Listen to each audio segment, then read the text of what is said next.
All right, hey guys, we are live inside the newsroom here at Fox 5 DC. Welcome to the stream on this Friday. Happy Friday, everybody. As we speak, and we're going to go right over to this event because it's coming up very shortly, but as we speak, the Vice President is meeting with Homeland Security Secretary Kirstjen Nielsen, that is, and they're receiving a briefing on, in general, on ICE, Immigration and Customs Enforcement Agency, their overall mission, as well as removal operations and trade and human smuggling. And following that, that is sort of behind closed doors. The Vice President himself will be delivering remarks to the employees of ICE, with immigration and border security and separation of families being a hot topic and a contentious one at that as of late. This will be interesting to kind of jump right in there to the agency's headquarters and hear what the Vice President has to say. He's going to be making those remarks on camera, so we're going to have those live for you from the agency right here in DC. So that's following his own personal briefing. He'll be talking with the employees, and that's coming up shortly. We're going to open, though, with a couple packages here to get you in the loop of what's been breaking overnight. Unfortunately, there has been confirmed one death in the removal operation of those Thai boys who are stuck in that cave in Thailand. The rescue operations are underway, and there has been one fatality due to a seal who actually ran out of oxygen underwater. So we're going to play that for you in just a second. But let's jump over to ICE because that hearing, that briefing is getting underway. Secretary of Homeland Security Kirstjen Nielsen and Vice President Mike Pence. Before they speak, I want to once again thank you all for choosing a career in federal law enforcement. Most of the United States doesn't know what you do, but the people in this room do, and the people that are listening online do. And we're very appreciative that you've chosen this as your career field and that you stand shoulder to shoulder with us to uphold the rule of law and protect this country in all the manner and enterprise of Homeland Security. In the last few months, we've seen the good work we do come under attack. Throughout this challenging time, we've heard Secretary Nielsen repeatedly supporting our efforts and pledging the department's commitment to ICE's people. Her dedication to America has also impacted her personally. Thank you, Madam Secretary, for standing up for us and the mission. Your support means a great deal to our workforce. And I'm honored to invite you to the podium. Secretary Nielsen.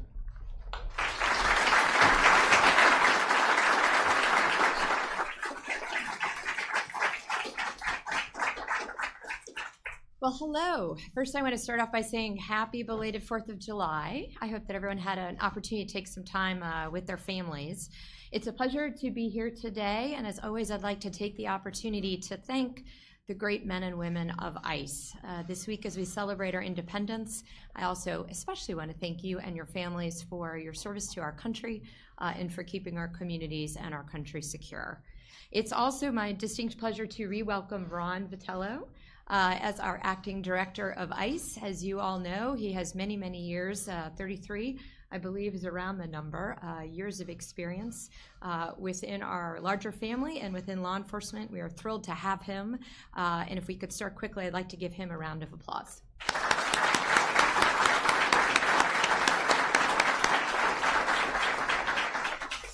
So before I introduce the Vice President of the United States, who has been, as you know, an incredible ally and champion of our department, I just wanted to take the opportunity to thank him. He is backstage. But I want to thank him for joining us here at ICE headquarters to have the opportunity to meet some of you and to learn more about your responsibilities and the challenges that you face each day. I would like to start by letting him know that the men and women in this room and across the agency are vital to our Homeland Security mission. You certainly have my undying respect and appreciation, and I'd like to take the opportunity to just highlight a few of your missions because there are so many. So, Mr. Vice President, before you come out, the folks that you will see, they strengthen Homeland Security and public safety by taking criminal aliens and gang members off our streets, disrupting and dismantling transnational criminal organizations such as MS-13, and keep our communities safe and reduce the drug flow. You also protect our country by investigating crimes against our country's travel, trade, financial, and immigration systems. You're critical to our CT efforts, involved in almost every foreign terrorism investigation related to cross-border crime. I'll always be remiss if I don't mention your expertise and experience in cybercrime. It's always a pleasure to direct people to visit the Cybercrime Center. Everything you do in trafficking, child exploitation prevention, counterproliferation of weapons of mass destruction, and of course, you uphold our immigration laws with professionalism, dignity, and compassion through efficient enforcement and removal operations. It's truly an honor to serve alongside all of you. I'd like to thank the Vice President for spending some time with us today. And without further ado, ladies and gentlemen, it is my great honor to introduce the Vice President of the United States, Mike Pence.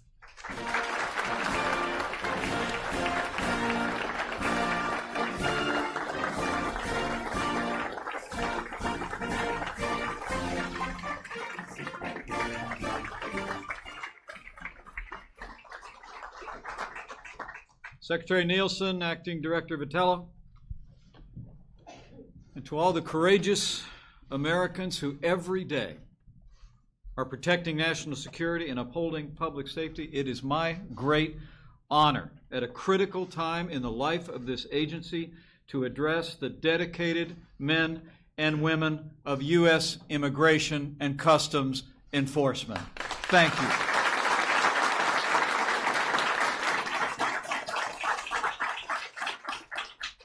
And I bring greetings this morning from a great champion of law and order. And as he reminded and wanted me to convey today, a leader who stands without apology with the men and women of ICE and law enforcement at every level. I bring greetings from the 45th President of the United States of America, President Donald Trump.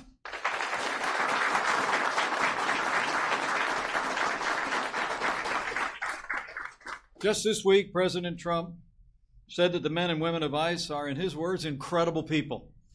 And I know that to be true. Incredible patriots. The President sent me here today with a very simple message. While I stand before you today at a time when some people are actually calling for the abolition of ICE, in this White House, let me be clear. We are with you 100%. And as the President said last night, we will always stand proudly with the brave heroes of ICE and our Border Patrol. We will. Now, before I go further, let me give thanks to a few other great leaders. First and foremost, I want to thank Secretary Kirstjen Nielsen, not just for the warm introduction, but more importantly, for her strong and resolute leadership of our Department of Homeland Security. She has stood strong for the courageous men and women of this agency, and the American people and our safety have been advanced as a result. Would you join me in thanking the 6th Secretary of Homeland Security, Secretary Kirstjen Nielsen, for your service to the United States. Let me also take a moment to recognize a new leader of this agency as of Monday of this week, but a man who has spent more than 33 years enforcing and upholding our laws, defending our borders, and seeing to the law and order and the protection of the American people. Join me in thanking Acting Director Ronald Vitella for a career of service and for stepping up to serve our nation at such a time as this. And finally, let me just say thank you to all of you who are here today and all of you who are watching all across this nation at the more than 400 offices of U.S. Immigrations and Customs Enforcement. You're on the front lines of enforcing America's laws and ensuring the vitality of this nation and the security of our people. And you have our thanks. The thanks of our President, and I want to assure you, you have the thanks and the admiration of the American people. It's been true ever since this agency was founded more than 15 years ago. Over the years, I've had the privilege to meet countless ICE agents and Border Patrol officers. I was recently with the Secretary at El Centro Station, Imperial Valley, California. And I never fail to be inspired. When I'm around men and women who have answered a call to uphold the laws of this nation throughout this great and storied agency. The truth is your courage, your determination, your dedication to the law and to the American people inspires me and inspires the people of this country. At this agency, as the Secretary just described, more than 20,000 patriots stand every day, investigators, field officers, special agents, analysts, each and every day, stand for the rule of law in this nation and stand for the interest of the American people. You step up to enforce our system of legal immigration. And the truth is, every day, men and women of ICE also confront criminal illegal immigrants who endanger our communities and prey on our most vulnerable. Our ICE agents are busy every day taking them off the streets. You've fought vicious gangs like MS-13. You've stopped human smugglers, child traffickers, disrupted drug cartels that are poisoning our youth and stealing lives of promise. You've apprehended terrorists who've come into our country to challenge our way of life and harm our people. The truth is, the statistics really don't tell the tale, but they're worth repeating. In 2017, U.S. Immigration and Customs Enforcement made 4,818 gang arrests, including they took from the streets 796 members of the MS-13 gangs. And our communities are safer as a result.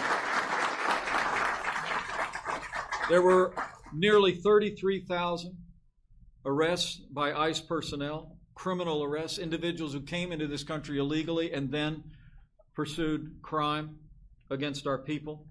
Nearly 1 million pounds of narcotics were seized by ICE agents in 2017 alone. And most touchingly to me, as a father, ICE agents rescued 518 human trafficking victims and 904 children subject to child exploitation were rescued by ICE agents all across America. We are enforcing our laws and protecting the most vulnerable.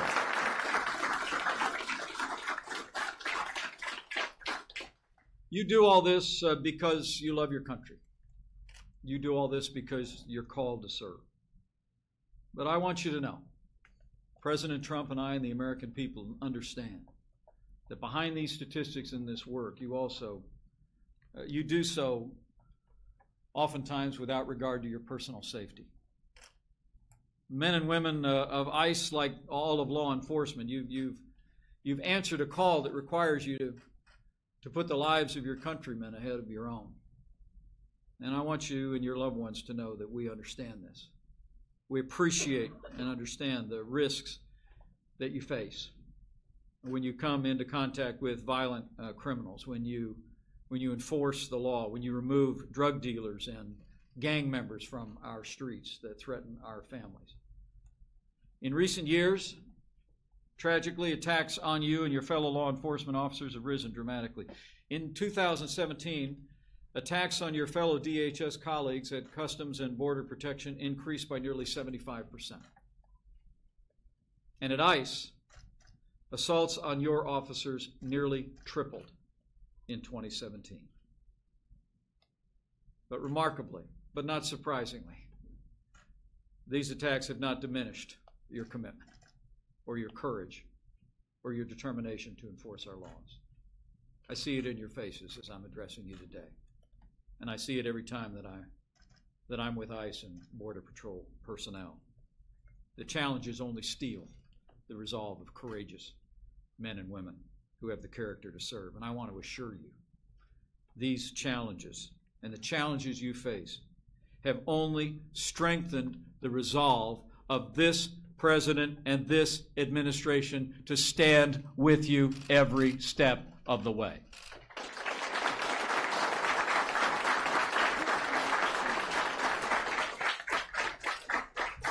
I want to assure you, as I travel across this country, that the American people know that men and women of ICE are American heroes, that you're doing an important job.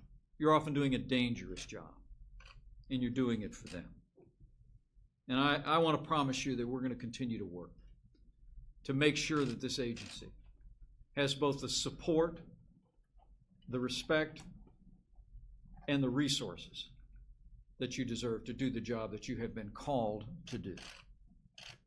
The American people support you because they know how important your mission is. But as we all have seen in the press lately, the heroes of ICE are being attacked and demonized for the work that you do at an unprecedented rate in recent weeks. ICE has been targeted with protests across this country, not only on the job, but in public square and social media, and for many of you, even at your homes. The hashtag abolish ICE is now taken its place on the internet. Protesters chant no ban, no wall, no borders at all at protests around the country. ICE officers and leadership have had their personal information exposed on social media, and threats to their families have followed this. But let me be very clear on this point. The American people have every right to engage in peaceful protest. But these threats against ICE officers and their families must stop, and they must stop now.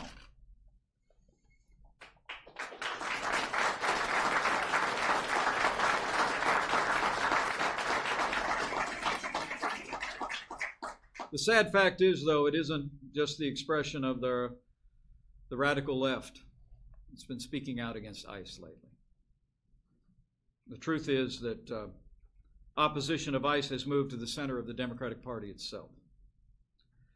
Just when you thought the Democrats couldn't move farther to the left, leading members of the Democratic Party, including candidates for higher office, are actually openly advocating the abolition of ICE, an agency that protects the American people in our communities every single day. Senator Elizabeth Warren, Senator Kirsten Gillibrand, and the mayor of New York City, Bill de Blasio, have all already called for ICE's abolition. A leading candidate for governor of New York actually even appallingly called this agency a terrorist organization. Now, let me be clear on this point. The American people have a right to their opinions. But these spurious attacks on ICE by our political leaders must stop.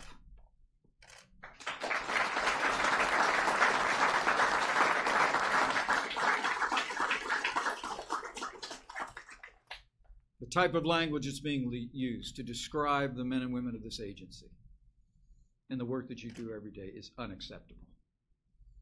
But you know, it's not just me saying it. Despite these calls from top Democrats, even today, the liberal editorial page of the Washington Post had a lead editorial entitled, "ICE is the wrong target for outrage." In their editorial, and I quote, the Washington Post acknowledged that the 20,000 employees of ICE manage more than deportations, they wrote. Its investigative division handles cybercrime, human trafficking, narcotics, counterproliferation involving nuclear materials, other military wares, child exploitation. They went on to say, and I quote, in the Washington Post, "Those are all vital and legitimate functions of government, as is deportation. They aren't going to be abolished, nor should they be."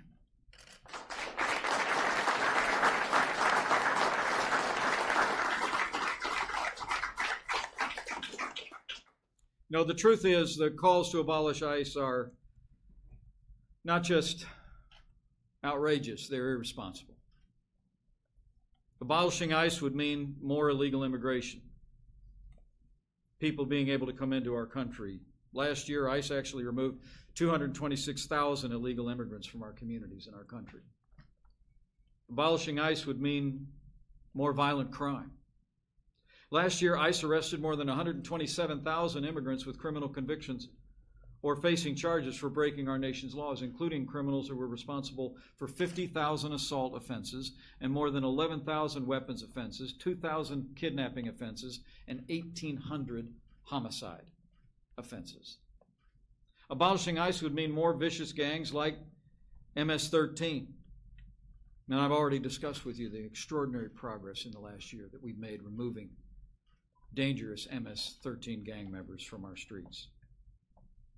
The truth is that the arrests that were made by ICE represented an 83% increase from the last full year of a previous administration.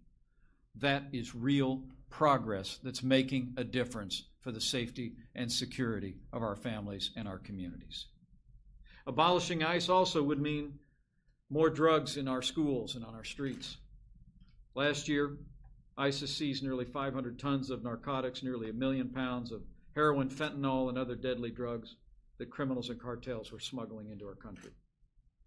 Abolishing ICE also would mean more human trafficking. And as I mentioned, last year, 518 human trafficking victims, nearly 1,000 victims of child exploitation. Abolishing ICE also would give terrorists a new chance to exploit immigration loopholes. It's exactly what happened before September 11, 2001. Because of the tireless work of ICE and the entire law enforcement community over the past 15 years, I truly do believe the men and women of this agency over the last 15 years have played a critical role in ensuring that no major terrorist attack occurred on our shores, and you deserve to be credited.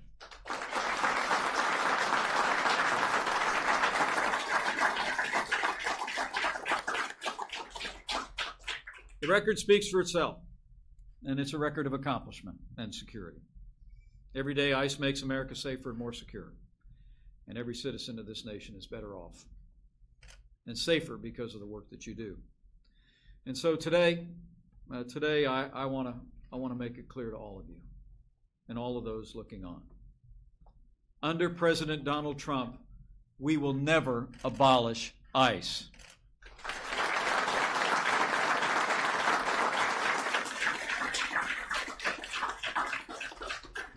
As the President said, we will never fail to applaud and expand and empower this agency with the resources that you deserve.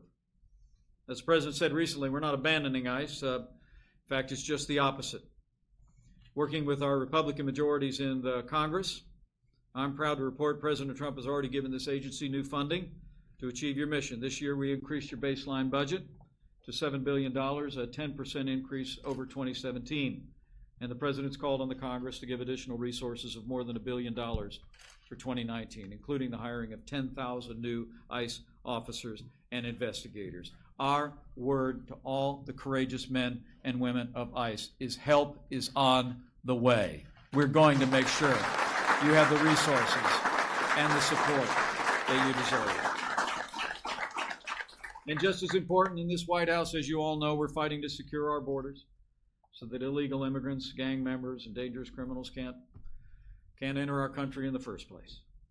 The President's already signed into law the largest investment in border security in nearly a decade, and we've started to build the first 100 miles of the new border wall.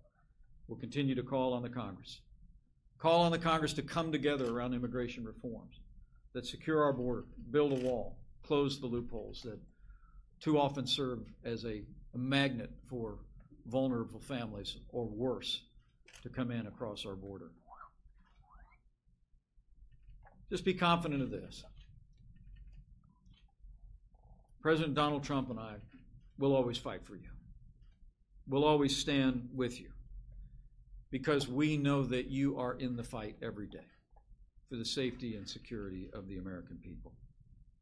We'll always have your back, but I'm here as your Vice President to assure you that the American people are with you. As I travel across this country, I hear the admiration and appreciation that millions of Americans have for the men and women of this agency, for the sacrifices that you and your families make every day so that their families can be safe and secure. We're all grateful for your courage. We're grateful for the risks that you're willing to take to uphold our laws and defend our country. We're frankly grateful that our nation has men and women of such character and selflessness who are willing to step forward in this cause. So, men and women of the U.S. Immigration and Customs Enforcement, I'm here to tell you that we stand with you, and we always will. But not only will we stand with you, giving you the resources and the respect that you deserve, but I also want to assure you that you're in our prayers. And I know you're in the prayers of tens of millions of Americans who understand the risks that you take, who understand that for many of you, when you walk out the door in the morning, it's different, like it is for every law enforcement officer in this country. You've responded to no ordinary calling. It's a calling where you've decided to consider others as more important than yourself. And your families have supported you in this calling. And we understand that. And so you go with our support, but you go with our prayers. And for my part, I can't help but reflect on the words of the psalmist in my hope that you would be confident that his faithfulness will be your shield and your rampart, that you will not fear the terror of night or the arrow that flies by day, that as you make him your refuge, no harm will overtake you ever. That will be our prayer. So thank you for the honor of addressing you today. But more importantly, thank you for your service. Thank you for what you do for the American people every day to ensure the success of this nation and the security of our people. Now, I leave here today with renewed confidence that you'll continue to do just that. Despite the criticism that may be leveled by some, that I know you'll continue to do your job with determination. You'll uphold the rule of law. You'll see to the interests of the American people.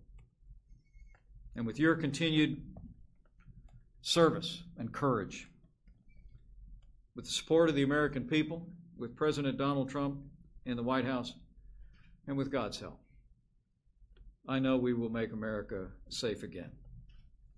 And we'll have all of you to thank. Thank you very much. God bless you. God bless U.S. Immigration and Customs Enforcement, and God bless the United States.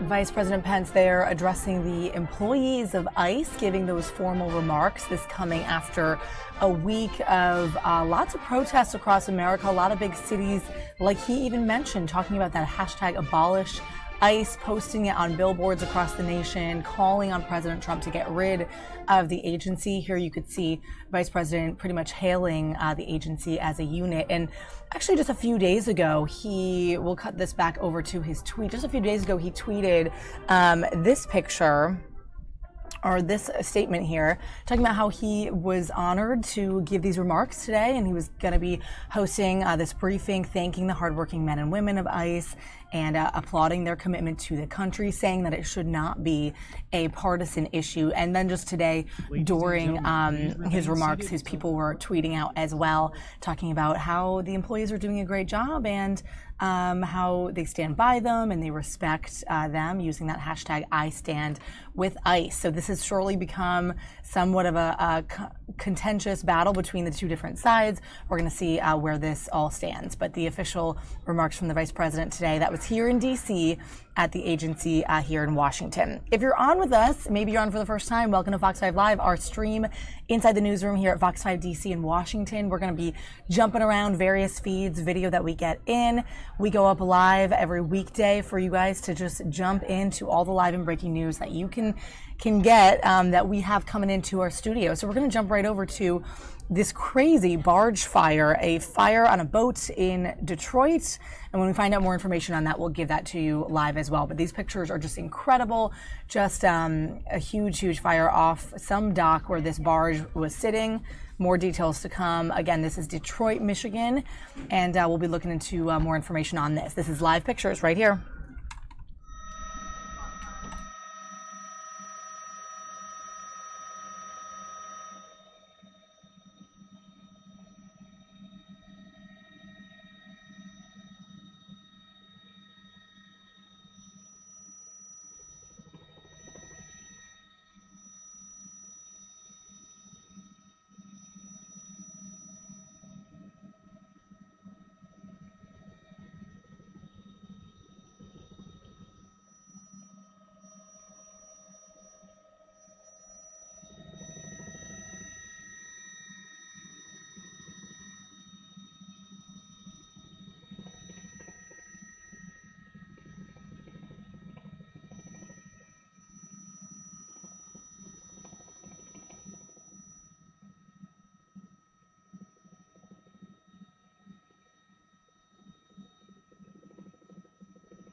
Pretty incredible pictures here, guys, of this old boat. This is in Detroit's Riverside Marina. It's actually an old collector's boat. I'm reading in on it now, and it caught fire. The cause of the fire, unfortunately, not currently known, but these are pretty insane, incredible video pictures here from this chopper camera.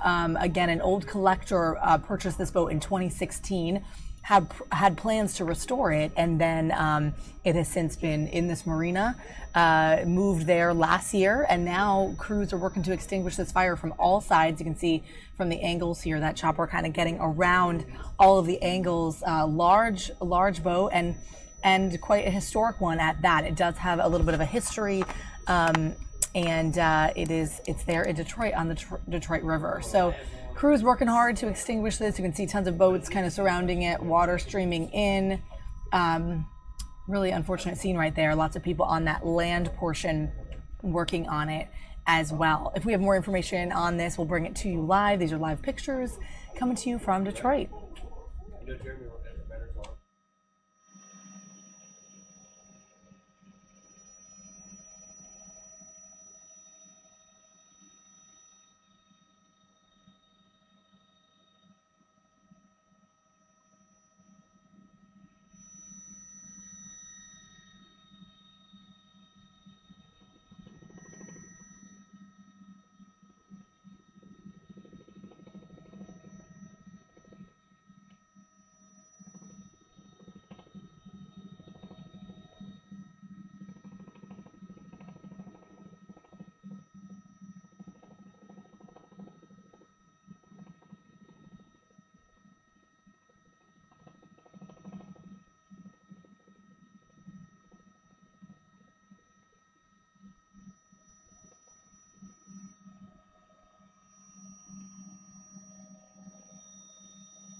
All right, y'all. Well, that feed unfortunately dropped for us, so we're back live in the newsroom here at Fox 5. Thanks for hanging out with us today. We're going to recount some of the top stories from today from here at our station in D.C. and across the nation from our sister stations at various cities that we collected. Just a lot of different stories, and we'll start with the Thailand cave story, the rescue that has continued to be underway. Unfortunately, one fatality already in that rescue. One of the SEALs who went down to try to rescue the boys ran out of oxygen and unfortunately died.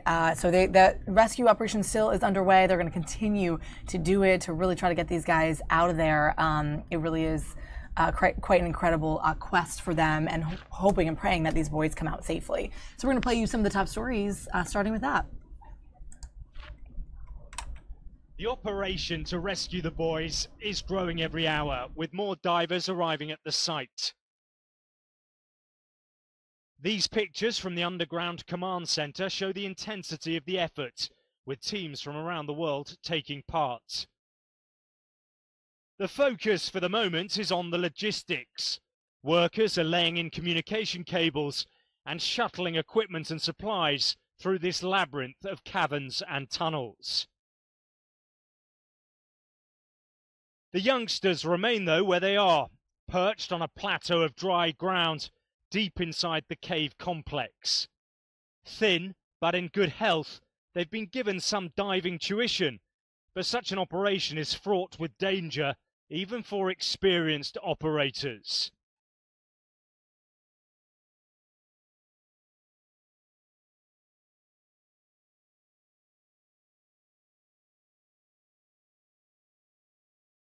To dive the children out of here would be unprecedented. Nothing on such a scale or this difficult has been carried out before. But as the teams work in the caves, pumps are also forcing water into the open. This Thai emergency response team told me the waters are already starting to recede significantly.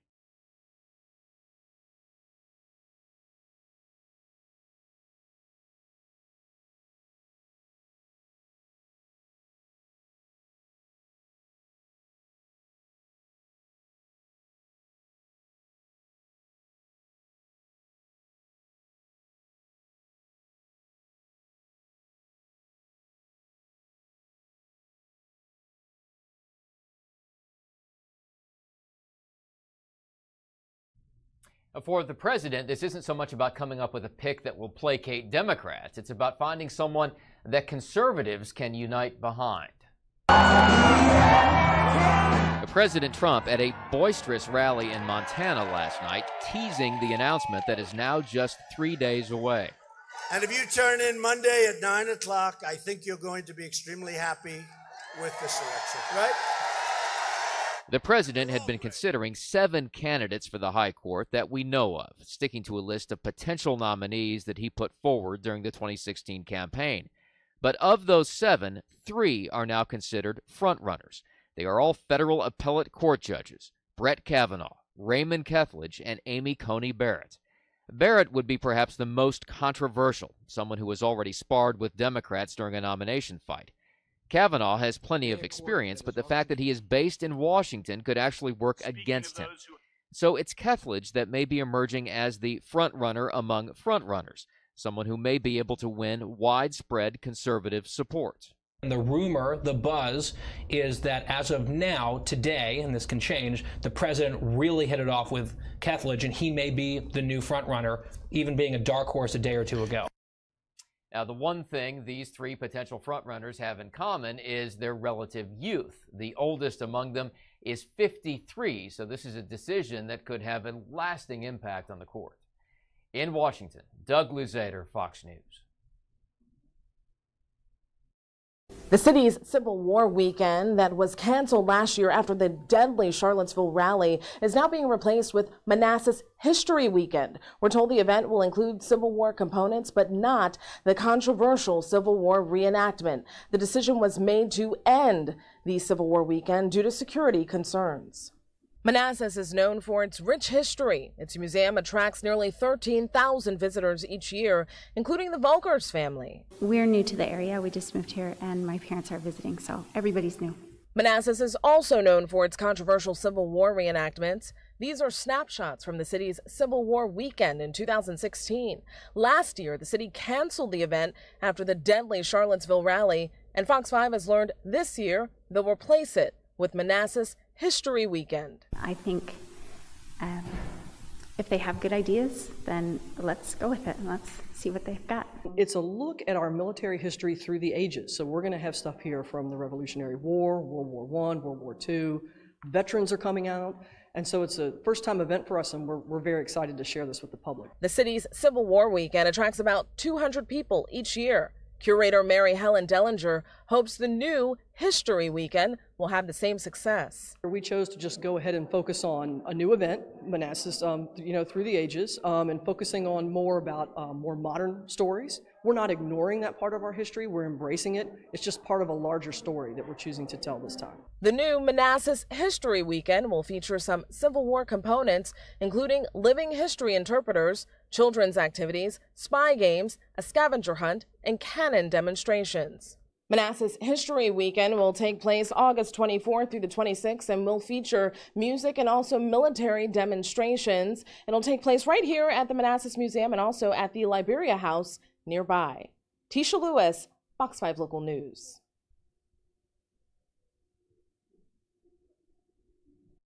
It's a good attempt at getting them back together as quickly as possible. The government says it's working to reunite parents and their children by taking their DNA. It's an enormous endeavor. Stefan Long is the Chief Operation Officer for Alliance DNA, which is based in Las Cruces. He doesn't see any issues with wanting to perform the test, but says he has concerns about how it'll be done. As far as doing it legally in the United States, from the standpoint of DNA testing, all the collectors have to be trained, short of putting a laboratory at each site. And those things are going to take time and money. He says there are less than 40 laboratories in the U.S. that are accredited and even fewer collectors that are certified. It's a lot of kids and a lot of parents to test, So to do it correctly, it's not something that can happen overnight. Those in favor of DNA testing say it'll help expedite the reunification process. A federal judge has created deadlines for reuniting families. Officials must make sure every parent has a way to contact their child by tomorrow. By next Tuesday, children under 5 years old must be reunited with their parents, while all children should be reunited with their parents by July 26. I think they should be united, totally, but I'm not sure how they're going to achieve that. Those against the testing say it's intrusive. Kind of very invasive, so it's kind of adding more complexity to the process that they're going through, so I'm not in favor of that.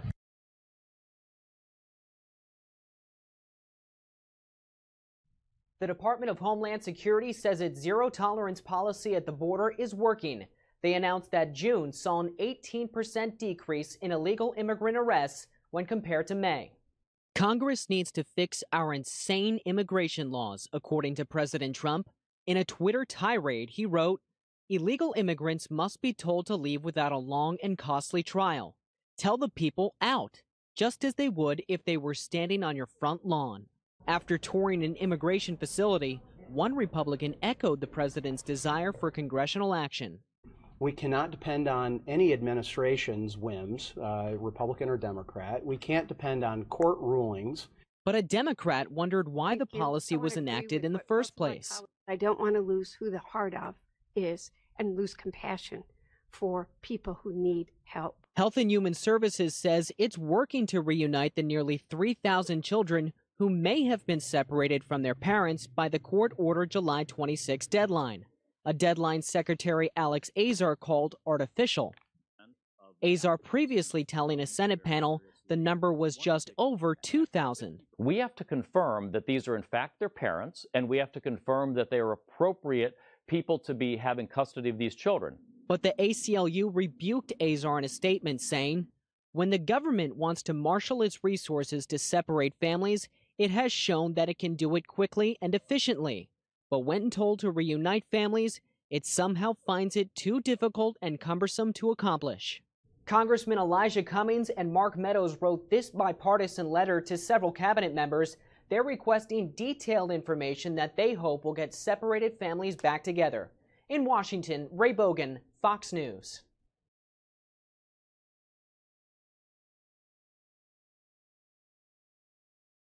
Would you please state your full name and date of birth? Anna Mae Blessing, 11/30/25. An elderly Arizona woman going before a judge. 92-year-old Anna Mae Blessing charged with killing her 72-year-old son. Police explaining why the mother and grandmother pulled the trigger. From our understanding, she had thought about it for a few days because, again, there was a dispute regarding her son wanting to put her in an assisted living home. Court records show Blessing thought she was being sent to a home because she had become difficult to deal with. Detectives say Blessing hid 2 handguns in the pockets of her robe. They struggled over the handgun. She was able to dislodge the handgun out of her hands, and Blessing was able to pull out a secondary handgun, and they struggled over that handgun as well. Police now revealing this is not the first time they've been called to the Blessing home, making 4 visits in the past 6 weeks alone. It is my job and responsibility to ensure that if we made mistakes, they never occur again, that people are held accountable for any shortcomings, or that training and education is delivered when appropriate. Police say they're now reviewing body camera footage to make sure no mistakes were made leading up to the incident. Blessing is facing a charge of first-degree murder and is being held in a prison hospital because of her age. In New York, Anna Eliopoulos, Fox News.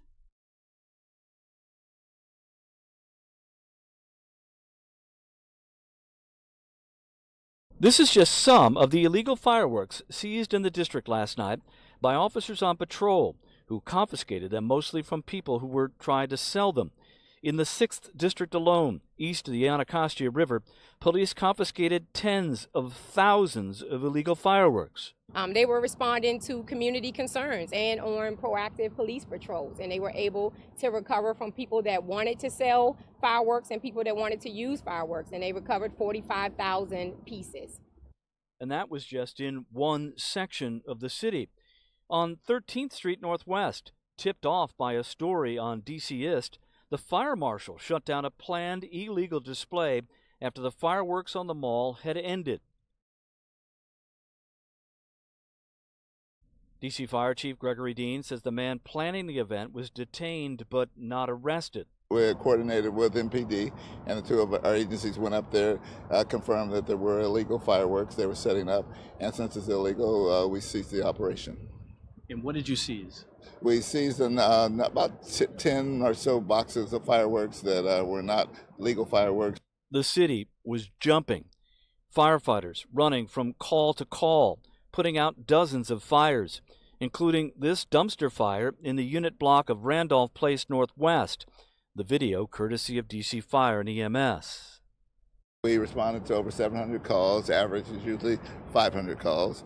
We had 89 fire-related incidences yesterday. We had 8 people injured yesterday. And so again, the reason the code is there is to not only keep you safe, but also keep the neighborhood safe. And so, you know, illegal fires, all the things that go along with it. So it's all fun and games until somebody gets hurt. And it wasn't just illegal fireworks that were injuring people.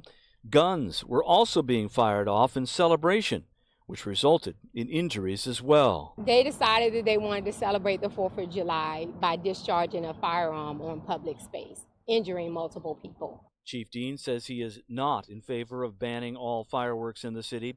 And as for the illegal fireworks that keep coming, he says they will continue to seize them and destroy them.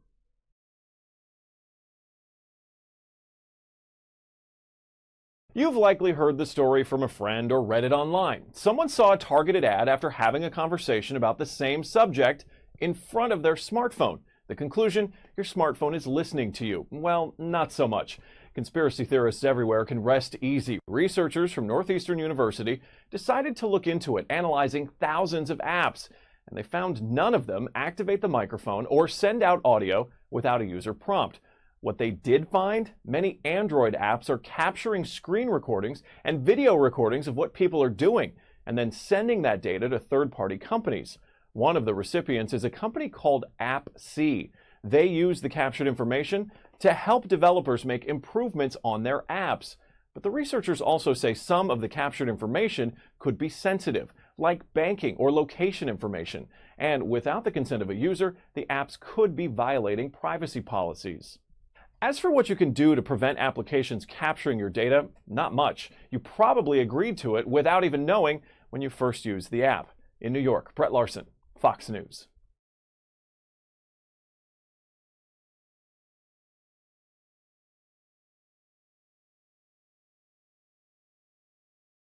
Effective Friday, the EPA chief is stepping down following months of controversy and bad headlines regarding his management and use of federal resources. Environmental Protection Agency Chief Scott Pruitt, writing in his resignation letter to the president, quote, "The unrelenting attacks on me personally, my family, are unprecedented and have taken a sizable toll on all of us." The president telling reporters on board Air Force One the decision was made by Pruitt, who felt he had become a distraction. The EPA chief has weathered months of scandal, more than a dozen federal probes into his spending habits, first-class travel, excessive security expenses, accusations of inappropriately using federal resources and employees, plus cozying up to lobbyists. You don't want to give your opponents ammunition to use against you, which he did repeatedly. President Trump has been supportive of Pruitt over the last few months, despite bipartisan calls for Pruitt to step down. Senator Bernie Sanders calling Pruitt, quote, "the worst EPA administrator in the history of the agency," while Senator Susan Collins writing, "his ethical failings are too numerous to recount, and I am glad that he is finally stepping down." But some say Pruitt was unfairly singled out because of his work rolling back regulations at the EPA. The issue is not that Scott Pruitt showed bad judgment. It's because he was effective in his job as EPA administrator and because he was articulating and advancing an agenda. The president announcing the EPA's number 2, Andrew Wheeler, will become the acting administrator until President Trump nominates a new chief. That person will still have to be confirmed by the Senate. In Washington, Lauren Blanchard, Fox News.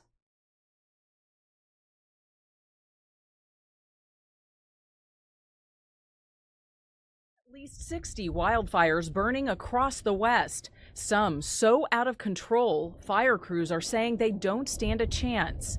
In Colorado, the Lake Christine fire near Aspen has quickly grown from 300 acres on Tuesday to nearly 5,000, with 0% containment and some 500 homes in the path of the flames. Many homeowners had no choice but to flee. The wind had started blowing up towards our house, so it was obvious it was time to leave. Farther south, the Spring Fire has scorched over 100,000 acres, now the third largest fire in Colorado history. At least 4 other fires burning right now are forcing thousands of evacuations. I'm scared because I don't have a chance to take anything. In Utah, the Dollar Ridge Fire, one of 7 burning in the state, jumped from 30,000 acres to 42,000 overnight, forcing the closure of a major highway in the area, with residents taking no chances. I'm alive. If I lose it all, I should start over again, that's all. And in Northern California, the County Fire has tripled in size over the past few days, burning over 86,000 acres in Yolo and Napa counties. Firefighters are gaining significant ground thanks to lower temperatures, high humidity, and favorable wind conditions. But they know time is of the essence as California braces for record high temperatures this weekend. Fire officials continue to warn of the dangers of campfires and other potential fire starters like cigarettes and fireworks. In Los Angeles, Marianne Rafferty, Fox News. Those wildfires being of particular concern out west in Colorado and California, as you just saw. And actually, we're just getting in some video right now, live from California. The governor, John Hickenlooper, the Democratic governor of Colorado, is speaking about those wildfires and the heat in Colorado. So it's him and a couple other authorities. Check it out. You've got county commissioners here. You've got a number of people who've been a part of this interagency. The coordination has been very good at this point. The resources, Mike, the work that you've done, thank you for what you're doing to protect our communities' lives and our incredible resource base in Colorado. This, as the governor mentioned, 24 years ago, 14 firefighters were lost. This is an eerie reminder of the challenges we face. Since then, we've brought new tools, new technologies, and new opportunities to be able to fight these fires. we have more work to do. We put an end to the practice of fire borrowing earlier this year to help address the budget issues at the Forest Service. We continue to work on new technologies to be able to fight fires, including the Center of Excellence up in Rifle, how we can approach these through nighttime firefighting operations and technologies. All of that goes to the heart of what we can do to protect communities. But my hat's off to the men and women who are putting in 24 hours a day for the hard work they're doing to protect our communities. Representative? Thanks.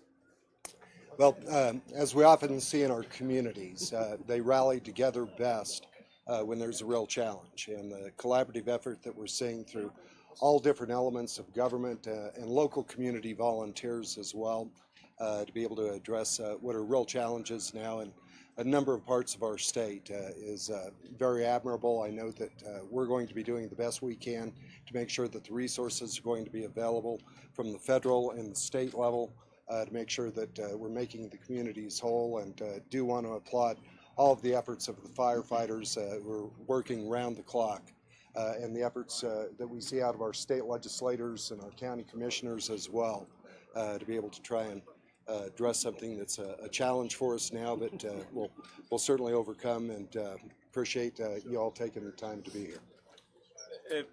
Before you take questions, I thought it'd be good to just let Mike Almas, who's the incident commander, say a few words as well. Thank you.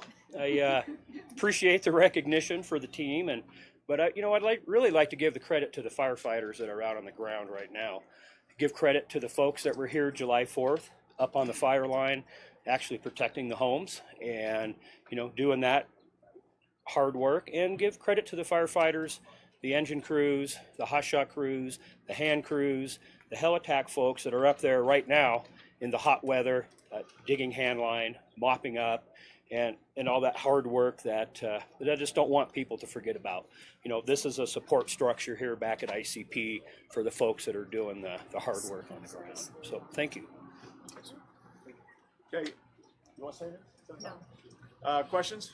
Yeah. Governor Hickenlooper, Scott Conner from the Aspen Times. Do you think the state needs to look into any different management practices for state-owned shooting ranges during stage 2 fire restrictions?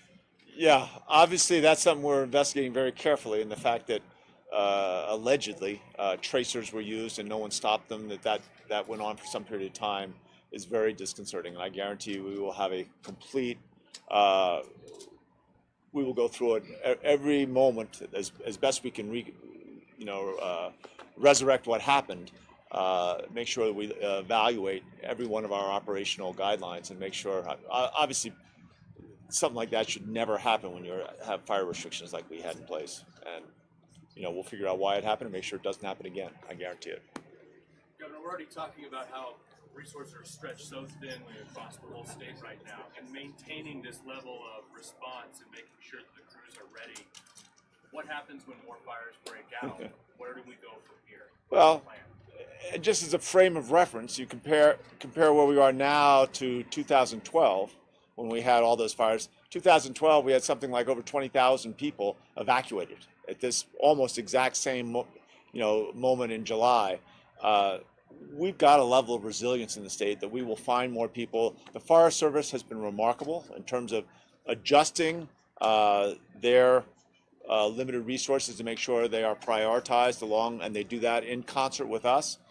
That being said, right now we don't have the same level of wildfires in Montana and Washington and even Wyoming they had last year.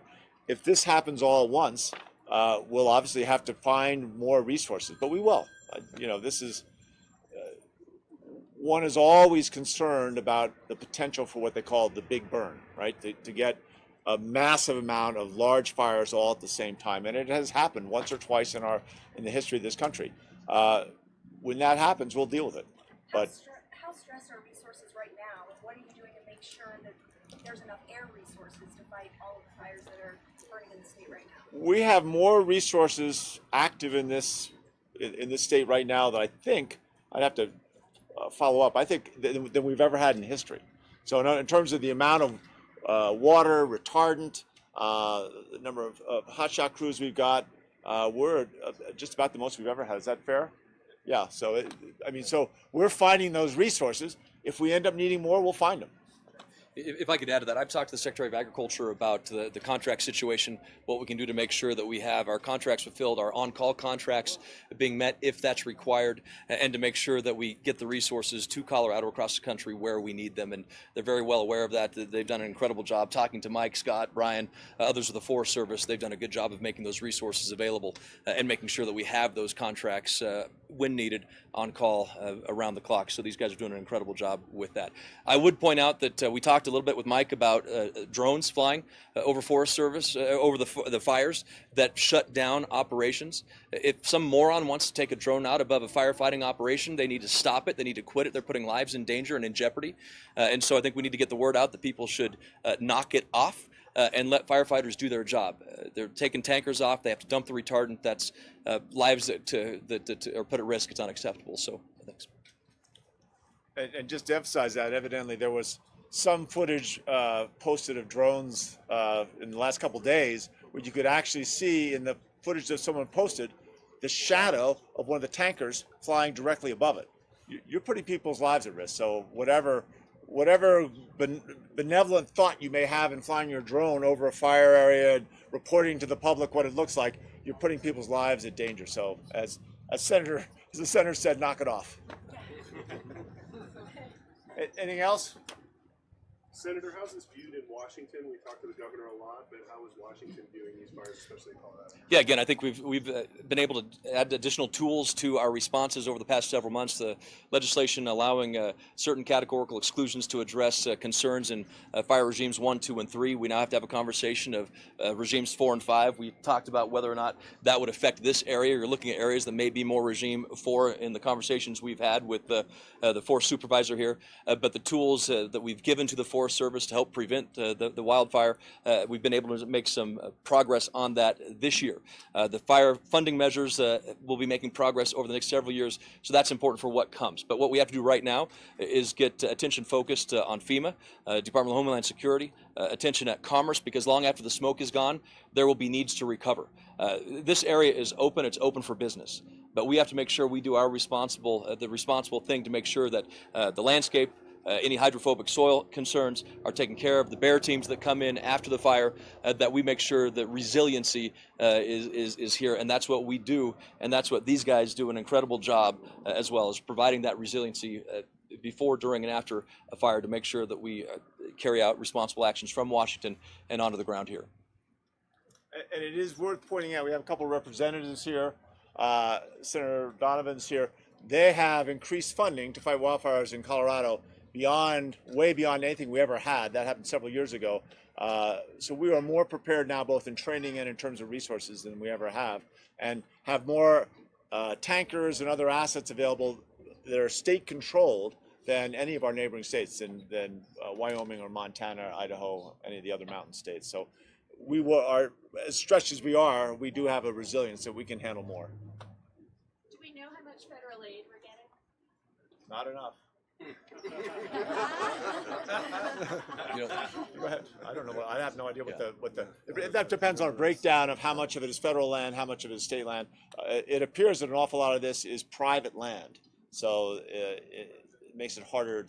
The resources that cover the cost of fighting that fire comes more from the state side. We've got time for about one more. Is it harder to ban the use of a gun range than it is to stop people from using fireworks, to stop people from using a grill? Because you go to a stage 2 fire restriction and all these things are shut down, right. You can still go to a gun range. And there were 2 other fires in Eagle County from gun ranges that weren't tracer bullets. So is it harder to shut a gun range down? If it is, it won't be. Let me just say that as a blanket statement. If I am not aware, we were not, or at least I was not aware that just shooting rifles at a range posed a fire threat. I'd never heard that before. So when I heard about the tracers, I was like, what were we doing? How could that happen? Let's make sure it never happens again. And then we heard yesterday that evidently, I heard 1, now you're telling me maybe 2 fires were started from carelessness at a firing range. I want to find out how that was caused. I'm not sure I understand, shooting at targets in a rifle range, how that starts a fire. We'll figure it out. Thank you. All right. Thank you, guys. Thank you. Thank you. Oh, you bet, of course.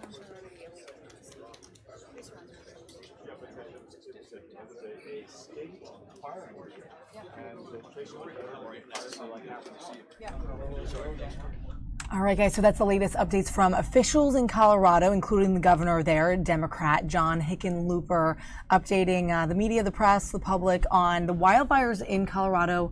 Not looking good. We've been talking about them for a few days and running some packages about just the extreme heat out west and into California that's been causing some of these fires to extend and spread and maintain themselves over the past few days. But on now to some other top stories of the day.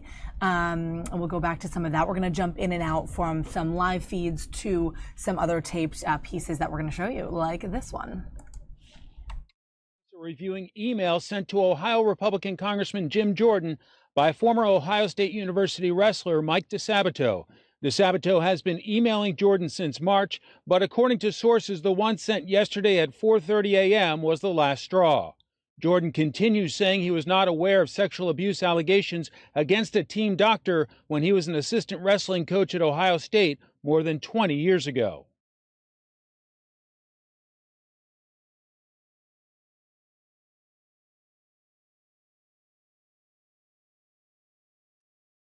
Male athletes from 14 sports at Ohio State have accused Dr. Richard Strauss of sexual misconduct. Strauss committed suicide in 2005. DeSabato says Jordan was both aware of the abuse and witnessed inappropriate behavior in the team shower.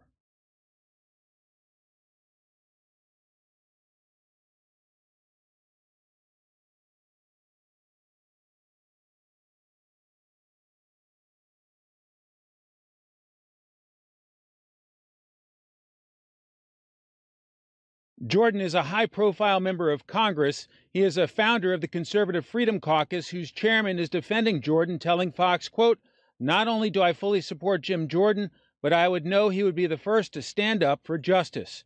Jordan says the attacks against him are about politics. Attorney General. Director Wray is the 8th director.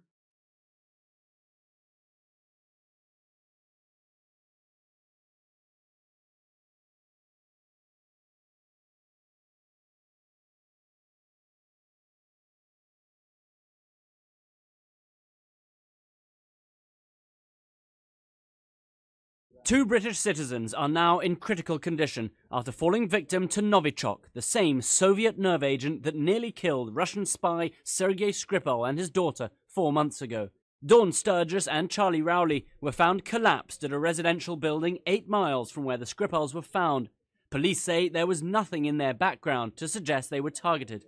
Now, authorities have cordoned off 6 sites the couple visited before becoming sick and are working on the assumption that they came into contact with Novichok left over from the previous attack. Today, British Prime Minister Theresa May was briefed by the security services and the counter-terrorism police. To see 2 more people exposed to the Novichok in the UK is obviously deeply disturbing, and the police, I know, will be leaving no stone unturned. Authorities say the nerve agent was the same variety as that used against the Skripals, though it's not clear whether the 2 samples came from the same batch, and finding it could be hard. The UK has also called on Moscow to provide information on the Skripal case, though Russia continues to deny involvement and accuse the UK of dirty political games. We are calling on the government of British Prime Minister Theresa May to stop these intrigues and playing games with chemical agents. According to reports, the Russian spy and his daughter are both now recovering well at an undisclosed location.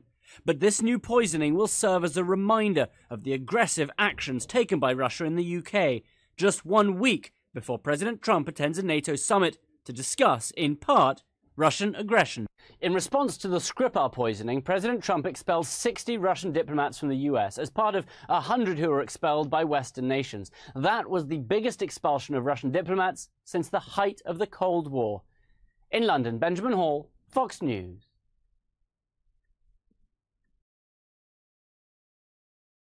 We have the worst trade deals in the world. We lose money with everybody. President Trump's tariffs on Chinese goods are going into effect. The answer that they have drawn up is twofold. One is to expand domestic consumption. of course, also find ways around the U.S. China's vowing to retaliate with added tariffs of its own on a variety of U.S. goods, a move that business leaders say would lead to production being mothballed and workers laid off. If a total global trade war breaks out, if the EU gets included, and we see a lot of tit for tat, the Chinese have concluded that it might drop global trade with 70%. As well as costing jobs, the new tariffs will cost you more. 800 different items, including SUVs, soybeans, and electronics, will be affected. But President Trump's not deterred. Every country is calling every day saying, let's make a deal, let's make a deal. It's going to all work out. Beijing says it's ready to fire back by hitting hundreds of American products with new fees. In Washington, Jillian Turner, Fox News. Earlier this week, the West Cook Band releasing their song, I Stand for the Flag. I stand for the flag, and the flag stands for all of us. The group says they tried to promote that music video using Facebook's paid boost tool. They say Facebook denied their request, citing political content. We would like to make the argument that our song is patriotic and not political, and that those two things should never be lumped in together. Band members discussing the situation on Fox News in New York City this morning. I was upset by it more than anything else, just because we're trying to spread a message of positivity. We wanted this song to be heard by as many people as possible, and we were willing to pay for it, and that wasn't allowed. Fox News reports that Facebook overturned their original decision after reviewing the video.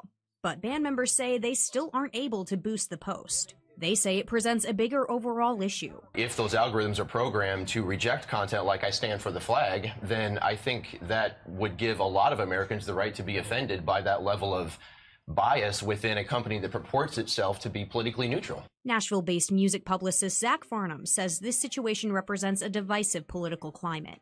We live in a very tough political climate right now, and it's hard, I think, for country artists to voice their opinions in a way that's accepted by the mass public, I guess. The stars and stripes mean so much more than that. Facebook's had to sort of rethink their priorities and how they do business, and so I think they're being overly cautious in this scenario. Police say 53-year-old Damon Sashini and 75-year-old Kathleen Shanahan have been charged with animal cruelty after their RV had been found with around 100 cats inside crates and boxes. The reason as to why there were that many cats in the RV is unknown. Those cats are now in the care of the Rutherford County Pet Adoption and Welfare Services, aka PAWS, in Murfreesboro. We received a call from local law enforcement that there were some concerns about an RV that was not supposed to be on Walmart's property and also some animals involved. Once PAWS arrived on scene, they saw the two people responsible get arrested outside the RV. Once inside, the discovery of animals everywhere. I think one passed away. The majority of them, the rest of them were about 75% feral or barn cats, not very sociable, but there is a handful of them that could be adoptable pets and go in the home. The next step is to have all of the cats spayed and neutered before they go to their homes. You can adopt the cats by contacting PAWS on the phone or via Facebook. And while animal control is used to hoarding situations, this most recent one in an RV is definitely a first. Animal control, I would say that's definitely a new, probably decently new one for us as far as the RV, but animal control has been out to homes in different hoarder type situations before. So they were definitely prepared and came out there and knew what they were doing. War. There's no way to imagine it. There's no way to describe it unless you were there. U.S. Army veteran Eli Smith honorably served. I was a tank gunner. I shot the main gun on an M1A1 tank over in South Korea. He lost good friends to PTSD. It really messed me up. I didn't know why. I felt like I failed them as a battle buddy and just wanted to do something about it. Something stirred inside Smith, and he started on the mission of his life. My mission is to raise awareness for PTSD and veteran suicide. It is to educate the public and help veterans at the same time. This is the map of the journey. I started down here in Pensacola, Florida, and then the green is what I walked to this corner by the Mexican border. Smith is walking and biking across America, 14,000 total miles. In Colorado, he's halfway there. Smith took a couple laps around the block for a little demonstration, but when he travels, he's on the interstate. A lot of times I do take highways. Some I'm not supposed to be on. Besides being physically challenging, life on the road has been hazardous to Smith as well. Someone trying to kidnap me, gang in San Diego having a bounty on my head, and getting hit by a car, heat stroke, shower with rattlesnakes. I should be dead 10 times over. All in all, Smith says this is all worth it. No regrets. And at the end of the day, when the TV cameras, well-wishers, and reporters go away, Smith says he's never truly alone. Old Glory's got his 6. Dan DeRue, Fox 31. It's got to be down the bottom here someplace. There are 57,939 names. Francis Bond. Among them, Francis Bond, a childhood friend of Paul Bernard's. He was wounded once and then returned after being, taken care of at the hospital. He went back to Vietnam and that's where he passed away, and I believe it was 1970. Decades later, the emotions still run high for those who survived, like Bernard, a Navy veteran, who is grateful for the opportunity for one more trip back in time, a look at a replica of the Vietnam Memorial that stands in our nation's capital. Maybe allow some people to be enlightened of things that happened. Paul Fry with the City of Surprise says bringing the traveling memorial here took years of planning. Volunteers spent all morning assembling it. The replica was unveiled on Veterans Day in 1996 by the Vietnam Veterans Memorial Fund, so those who can't travel to D.C. can honor the men and women who served in Vietnam, like Robert Weber, who completed 3 tours. Because when we first came back, Vietnam veterans weren't treated nicely. The kids today don't remember Vietnam, that's for sure. But most of the grandparents do. Bernard eventually found his friend's name on panel 9W, line 68. His hope is that every name here, on every panel, on every line, is remembered and recognized for their sacrifice. Anita Roman, Fox 10 News. One thing you notice, no sound. No rockets' red glare or bombs bursting in air. These drones, 500 of them, emit just a quiet buzz under the music. Fireworks, there's some people that still like the booms and that. Travis hatched the drone show idea a few months ago. When we reached out to Intel, they were as excited as we were. They hadn't done a July 4th celebration and had never done anything with the militaries. Partnering with Intel, the drone team practiced last week. Because of fire danger, the airbase has never had fireworks shows in the past. This crowd would have been here for the 4th, except it was too windy. Weather is something we can't control. Winds Wednesday hit 30 miles an hour, double what the drones can handle. Soft plastic, each one weighs 3/4 of a pound. Engineered specifically for light shows. They have no camera and fly in great precision, projecting more than 4 billion color combinations. If one strays, an invisible geofence sends it back into the animation. If it hits an outer boundary, it turns off and drops to the ground. No rogue drones at this point. This is something where we've really thought about the technology. Like everyone else, Intel's drone boss grew up with fireworks, but it's not something that you can control, and it's not a story you can tell. We're really changing the picture of what entertainment can become. We're changing what lighting can become. Imagine this is a 3D lighting in the sky. The same drones have flown at the Winter Olympics, at Coachella, and above the Bellagio fountains in Las Vegas. Drone shows are shorter and more expensive than fireworks, but drones are reusable. It's the first time to see this kind of show. It was very beautiful, awesome, right, Alana? Yep. Overall, it's actually pretty impressive. For like just electronics and all that. I liked it. This audience seemed to agree with their colonel. It's like nothing they'd ever seen before. All moving, synchronized through the air to make these really impressive shapes. It's something that people aren't used to seeing, so you get an awe factor.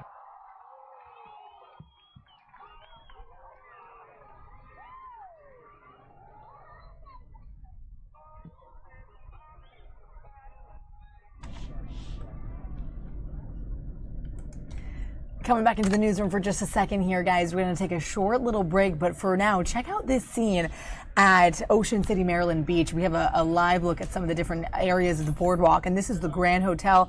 It is now coming down out there. The people have vacated the beach, at least for now. And look at that live camera. There's rain on the camera, but kind of a cool look at the beach side there and what the boardwalk looks like when it gets wet. When the rain comes down, people got to clear out. Some people kind of lingering around, but take a look for just a moment, and we'll be back in a second.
All right, guys, well, from one weather extreme to the next, we're seeing wildfires across the United States in the Mountain West and in California. And right now, some video coming in from our sister station, KTTV, in California. It's a brush fire, some aerials of that.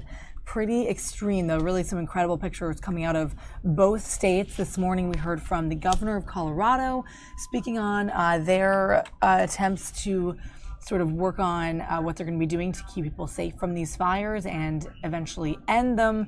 California going through its own wildfire situation. These are just some amazing aerial views of the fire.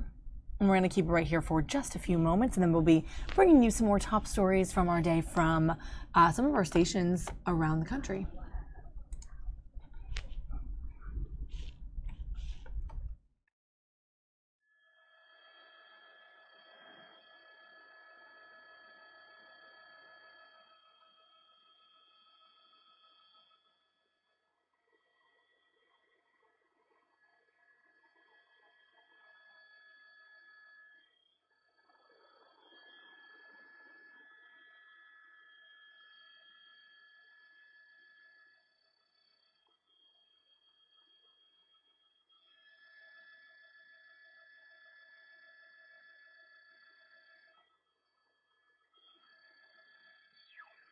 Yeah, go ahead, Andrew.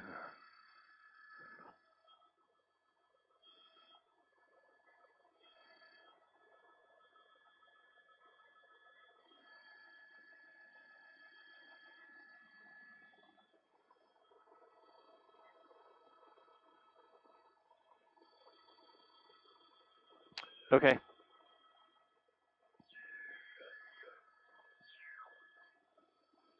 What time is it now? 20 till. So you're gonna, okay, at 11 o'clock then we're gonna clear the area and go to San Bernardino, and then we'll come back up for 12.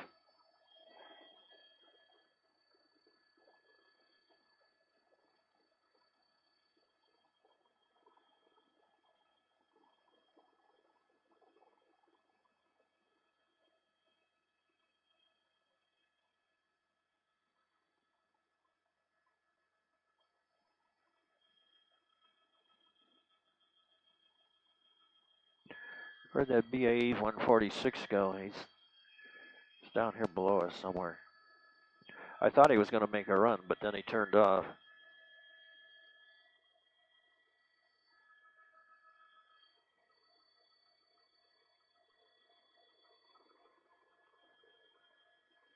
I don't see him.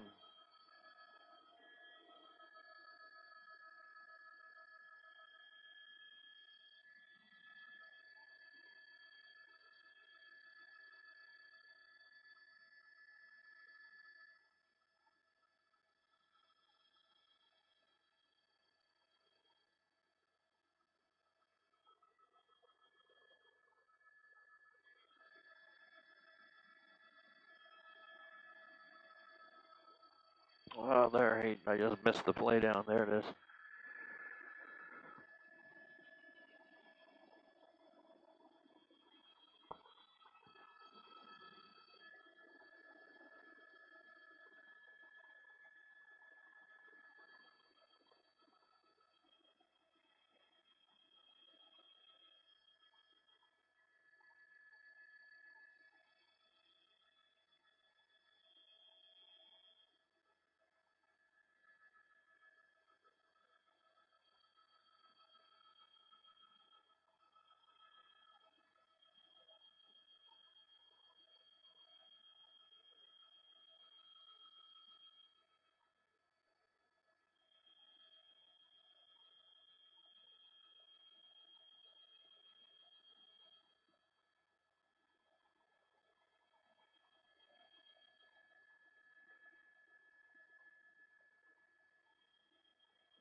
Oh, is he coming in? Okay. Okay.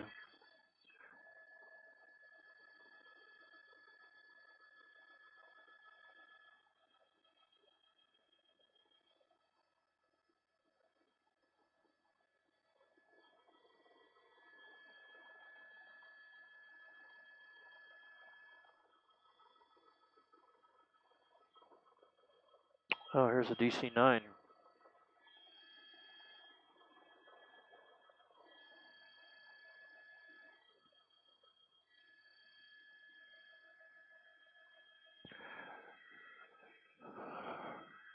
See if I can follow him and get a drop.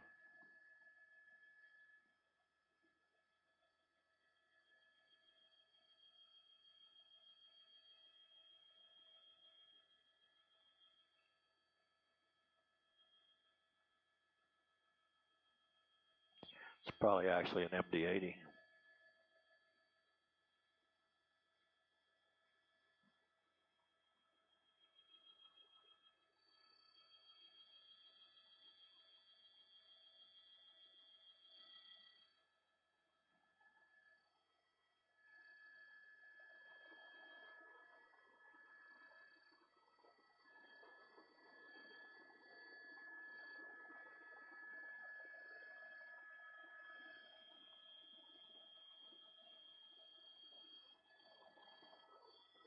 Yeah, he's going to make a run here.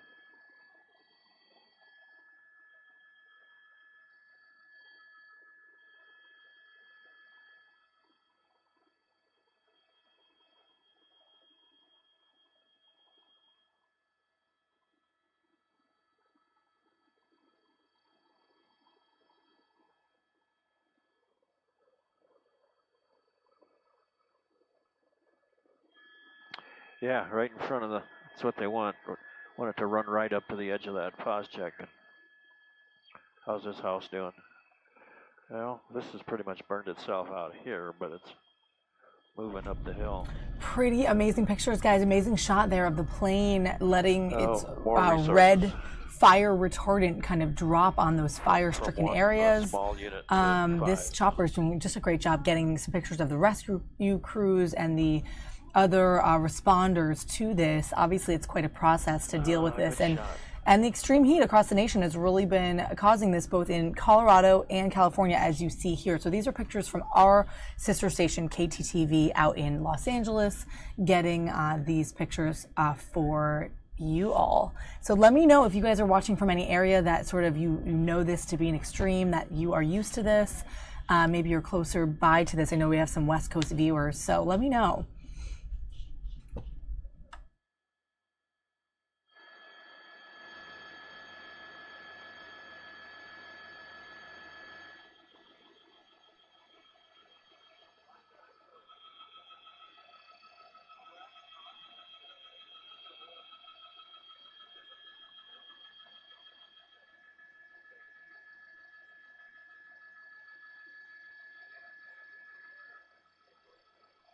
Good old-fashioned Bambi bucket.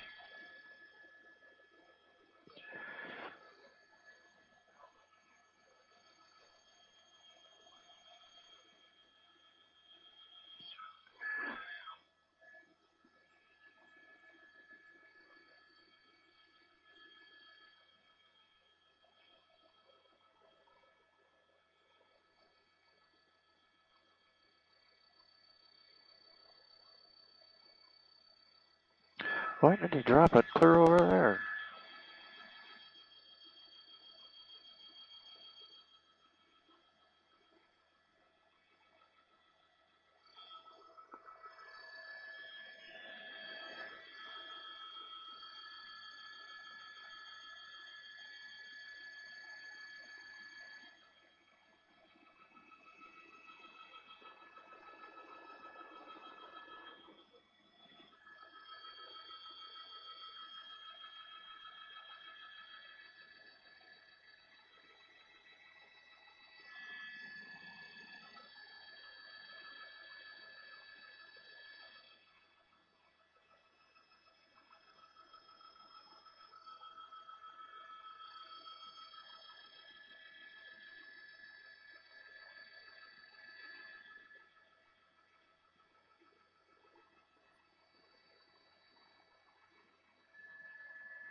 Be a dangerous place to do training.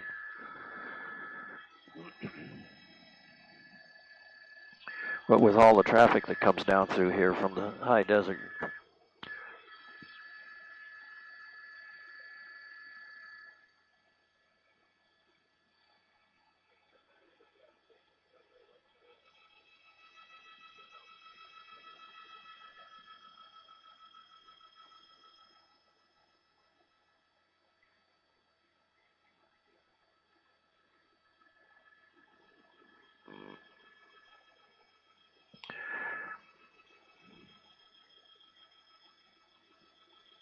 This one? You talking about this one? Oh no, I'm talking to the desk.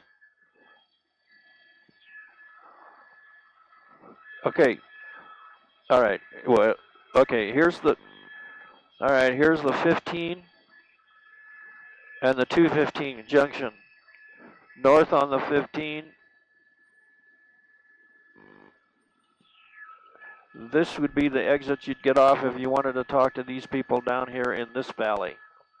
This house up here, where they're trying to protect it, looks like it's on a local service road of some kind. Pretty crazy, guys. I think we're going to have these pictures here and there throughout the day, so we'll make sure we flash back to them for you. But yeah, what an amazing view of that valley. And obviously you could see the reporter in that chopper telling back to his station who to go to interview to get the reaction to some of this, especially some of the residents in those valleys.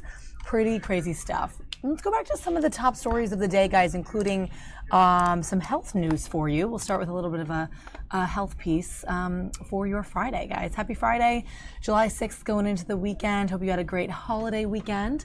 We're here in the newsroom gathering together all of our stories for the day, getting ready for our evening broadcast, but we're continuing on with our digital live stream here on YouTube, or maybe you're watching on our website, fox5dc.com. Thanks for joining us, as always, on all of our platforms. We're here for you during the week. Let's go over to some of this health news.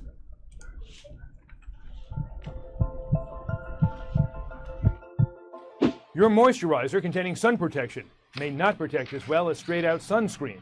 British researchers had people apply sunscreen to their faces one day and moisturizer with SPF on another, finding the straight-out sunscreen was more effective.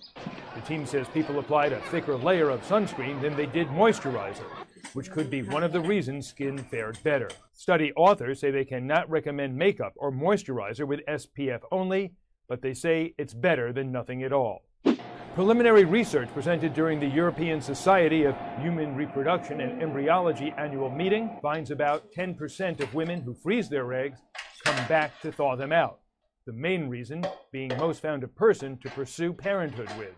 Another study on men's fertility finds eating a little more than 2 ounces of nuts a day improves sperm quality and reproductive cell health. And finally, poor eyesight may speed up mental decline. An 8-year-long study done at the University of Miami involved more than 2,500 adults, ranging from their 60s through their 80s.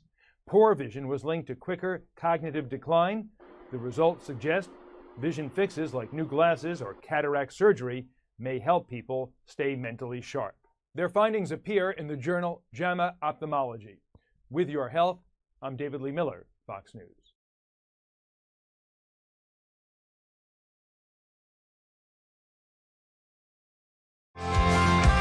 I stand for the flag, and the flag stands for all of us. Punished for being patriotic? The West Cook Band says that's what happened to them when they tried to have this music video promoted on Facebook.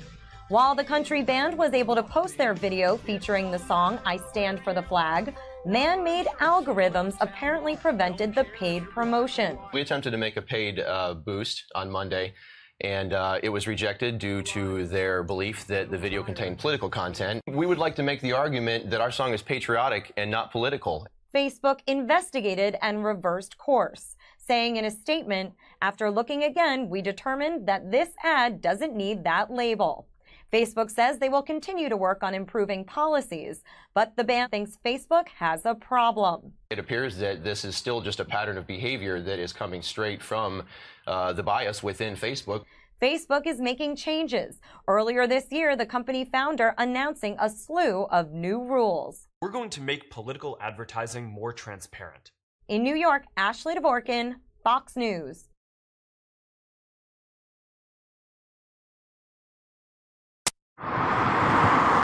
This is Thornton right here. At the corner of Huron and Milky Way, you'll find a utility box that's out of this world. What I did is I did a painting of the Milky Way, so this is the Milky Way right here. It was created by Jerry Jaramillo. Really was a lot of fun doing because of location and all that.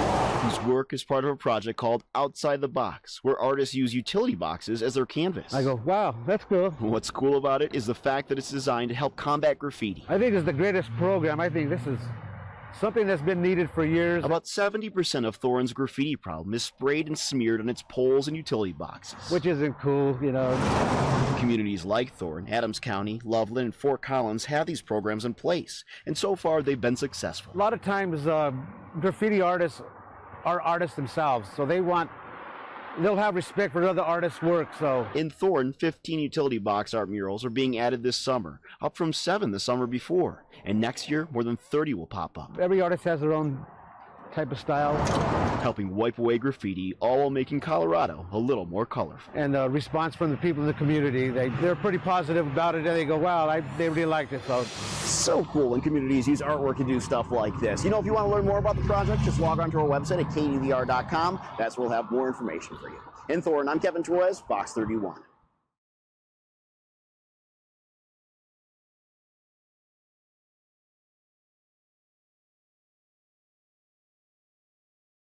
The operation to rescue the boys is growing every hour, with more divers arriving at the site.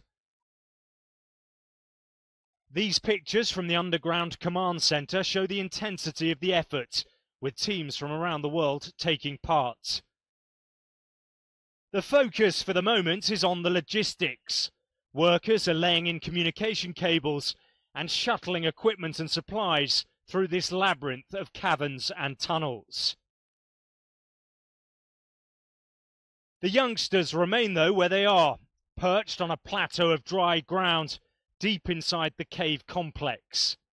Thin, but in good health, they've been given some diving tuition, but such an operation is fraught with danger, even for experienced operators.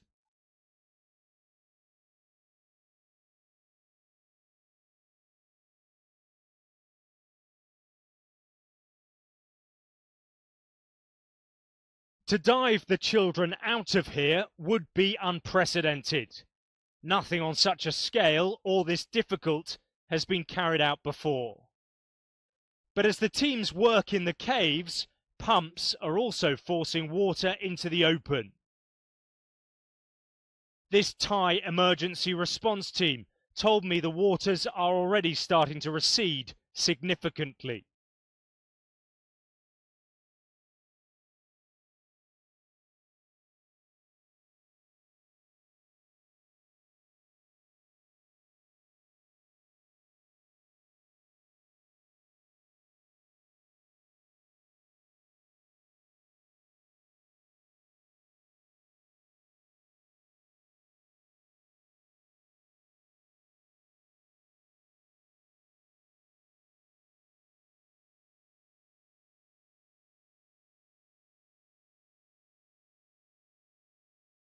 Helicopters fitted with geolocators are also scouting the jungle canopy. If an airway to where the children are trapped is found, they may decide to drill down so they can be pulled to freedom. For now, though, they stay camped in the darkness until one of the plans is safe. It may be that they have to remain here for many more days or weeks. Alex Rossi, Sky News, Northern Thailand. For the president, this isn't so much about coming up with a pick that will placate Democrats. It's about finding someone that conservatives can unite behind. President Trump at a boisterous rally in Montana last night, teasing the announcement that is now just 3 days away. And if you turn in Monday at 9 o'clock, I think you're going to be extremely happy with this election, right? The president had been considering 7 candidates for the high court that we know of, sticking to a list of potential nominees that he put forward during the 2016 campaign. But of those 7, 3 are now considered frontrunners. They are all federal appellate court judges: Brett Kavanaugh, Raymond Kethledge, and Amy Coney Barrett. Barrett would be perhaps the most controversial, someone who has already sparred with Democrats during a nomination fight. Kavanaugh has plenty of experience, but the fact that he is based in Washington could actually work against him. So it's Kethledge that may be emerging as the front-runner among front-runners, someone who may be able to win widespread conservative support. And the rumor, the buzz, is that as of now, today, and this can change, the president really hit it off with Kethledge, and he may be the new front-runner, even being a dark horse a day or two ago. Now, the one thing these three potential frontrunners have in common is their relative youth. The oldest among them is 53, so this is a decision that could have a lasting impact on the court. In Washington, Doug Luzader, Fox News. The city's Civil War weekend that was canceled last year after the deadly Charlottesville rally is now being replaced with Manassas History Weekend. We're told the event will include Civil War components, but not the controversial Civil War reenactment. The decision was made to end the Civil War weekend due to security concerns. Manassas is known for its rich history. Its museum attracts nearly 13,000 visitors each year, including the Volkers family. We're new to the area. We just moved here, and my parents are visiting, so everybody's new. Manassas is also known for its controversial Civil War reenactments. These are snapshots from the city's Civil War weekend in 2016. Last year, the city canceled the event after the deadly Charlottesville rally, and Fox 5 has learned this year they'll replace it with Manassas History Weekend. I think if they have good ideas, then let's go with it and let's see what they've got. It's a look at our military history through the ages. So we're going to have stuff here from the Revolutionary War, World War I, World War II. Veterans are coming out. And so it's a first-time event for us, and we're very excited to share this with the public. The city's Civil War weekend attracts about 200 people each year. Curator Mary Helen Dellinger hopes the new History Weekend will have the same success. We chose to just go ahead and focus on a new event, Manassas, through the ages, and focusing on more about more modern stories. We're not ignoring that part of our history, we're embracing it. It's just part of a larger story that we're choosing to tell this time. The new Manassas History Weekend will feature some Civil War components, including living history interpreters, children's activities, spy games, a scavenger hunt, and cannon demonstrations. Manassas History Weekend will take place August 24th through the 26th and will feature music and also military demonstrations. It'll take place right here at the Manassas Museum and also at the Liberia House nearby. Tisha Lewis, Fox 5 Local News.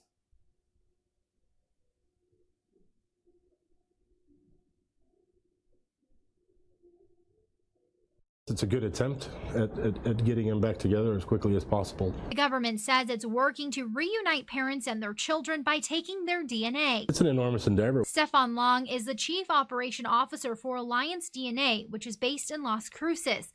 He doesn't see any issues with wanting to perform the test, but says he has concerns about how it'll be done. As far as doing it legally in the United States, from the standpoint of DNA testing, all the collectors have to be trained, short of putting a laboratory at each site. And those things are going to take time and money. He says there are less than 40 laboratories in the U.S. that are accredited and even fewer collectors that are certified. It's a lot of kids and a lot of parents to test, So to do it correctly, it's not something that can happen overnight. Those in favor of DNA testing say it'll help expedite the reunification process. A federal judge has created deadlines for reuniting families. Officials must make sure every parent has a way to contact their child by tomorrow. By next Tuesday, children under 5 years old must be reunited with their parents, while all children should be reunited with their parents by July 26. I think they should be united, totally, but I'm not sure how they're going to achieve that. Those against the testing say it's intrusive. Kind of very invasive, so it's kind of adding more complexity to the process that they're going through, so I'm not in favor of that.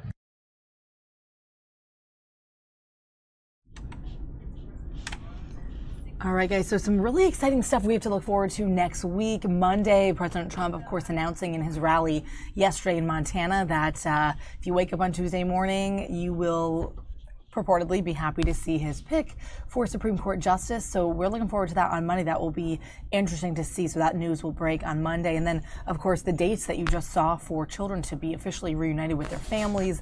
A lot of stuff in limbo here on the politics side of things. Lots of other interesting news that we've been covering as well, including these wildfires. Still a live look here at the California fires, these aerials here, just nonstop. And that's what it looks like over there. Across this way, on this side of the country, here's the White House live look right now. What it's looking like. Pretty hot and humid here in D.C. Hoping for a little bit of a drier weekend. So if you're in the DMV area, Tucker Barnes, our meteorologist this morning, was saying back down to the 80s this weekend for your Saturday and Sunday. So if you're in this area, you guys know to look forward to that. So hopefully a little bit drier this weekend. As always, guys, follow us on our digital platforms, Fox 5 DC on all platforms. You can follow me right there on the bottom of your screen as well for all the latest stuff that we're tweeting out and updating on our Instagram. Don't forget to follow us here on our YouTube channel as well. We'll catch you again next week. So everybody have a really happy and safe weekend, and we will catch you next Monday. I'll be actually out on Monday, but we'll have our other web producer hopefully hosting a portion of the Fox 5 Live for Monday, and I'll be back on Tuesday for you guys. So definitely check in. Don't forget to subscribe to our channel, and we'll catch you on Monday, guys. Have a great weekend. Here's a live look at our Capitol Dome right here in Washington, guys. All right, let me know what you think in the comments, in the chat, and we'll see you next week.